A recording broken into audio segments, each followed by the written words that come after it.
Everybody. Rock your body. They're still together. I did not realize it. Oh, yeah. Rock your body right. Backstreet's back, alright. When I told my friend Claire that I was interviewing Backstreet Boys, she's a 29-year-old girl. She's quite tall and she grabbed me and squeezed me till I almost passed wind. She was so excited. She squealed in my ear.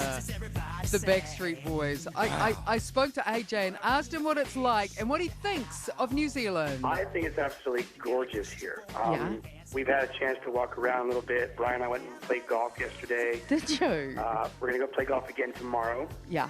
Some of our crew went skydiving, which you will never, ever get me doing. I will stay in the plane, not jump out of it. Good boy. And a couple of us, we're going to go do the jumping off the big tower tomorrow. But, Are you? I chickened out. I was the one that was all gung-ho for it, and I chickened out. Plus, my fiance said no. So she's like, maybe after we get married, we'll both do it. But until then, I want you alive. Hey, now tell me, to be as famous as you are, you have to give up some stuff in life. You just do. I mean, there are things you have to sacrifice. What have you personally had to sacrifice to be where you are in your industry? I mean, there's obviously sacrifices that you have to make. I mean, we all knew this kind of getting into this career. I mean, I've been in this career since I was 2, so for 30 years. God, that's not a long time. But I'm dating myself right now. But I mean, you've got to obviously be willing to give up. Your privacy is like the main thing. Yeah.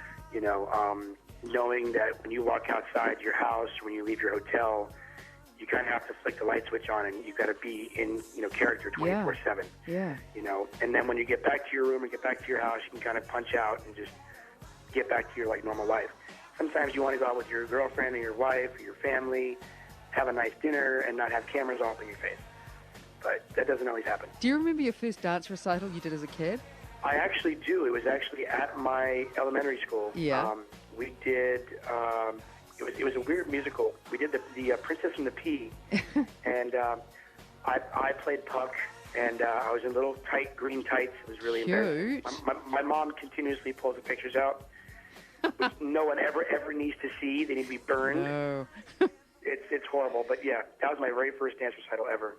What is the hardest thing you've ever had to go through? Probably, for me, it would probably be my drug and alcohol addiction that I went through, and I still go through every day. It's a constant struggle. I've got good days and bad days, but, I'm only human. I'm not perfect. I don't profess to be perfect.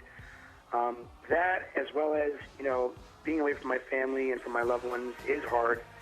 Now it's a little bit different. I'm getting married, so being away from my fiance, she's getting used to it, but it's getting harder before it's getting easier. When she first met you, did she resist? She was like, no way am I going out with you. You are a freaking Backstreet Boy. I'm not going to get involved with you. Was she resistant? At first, it's funny. At first, she's a very shy girl. So at first, when I asked her out 4 years ago, I asked her out for coffee, and she said yes. And then I was like, well, hey, let's go see a movie, or why don't you come by the house and we can watch a movie. Yeah. And she never called me back because she's not the kind of girl to go to some guy's house. Nice. Especially somebody like me who's in the limelight and whatever, and she automatically, you get this stereotype that's like the whole rock star lifestyle that, drugs, sex, and rock and roll, and you got strippers hanging out at your house. I'm like, no. I'm going to go back and watch The Notebook with my dogs. I mean, come on, seriously? That's me. I'm a big freaking sap. But it took her 4 years to finally say yes. But when she did say yes, we've been together ever since. And I'll be home just in time for our 1-year anniversary. Thank God. That's real cool. I have to call you out on this. I don't think I have ever interviewed anyone that is so in love. You're very clearly very committed to your fiancée. I most definitely am. She's absolutely amazing. She's my rock. She's hilarious. She's definitely opened up. She's a very shy girl, but she's not so shy anymore. It's good. Hey, AJ, it's lovely to have you in the country, and thank you so much. And it's lovely to meet somebody who's so terribly in love. You're very welcome. Thanks, AJ. All right, cheers. Take care. Bye. The Backstreet Boys, AJ. Yeah, you know what? I really admired the fact that he was, because when I asked him that question, what's the hardest thing you've been through? And when he said drugs and alcohol, my estimation of him went way up, because I thought he's willing to talk about that and deal with talking about it and admit that he has problems with it. He's been in the business a while, man. He knows how to handle the stuff when they talk about it when he hears it in the news. Yeah, true. All right.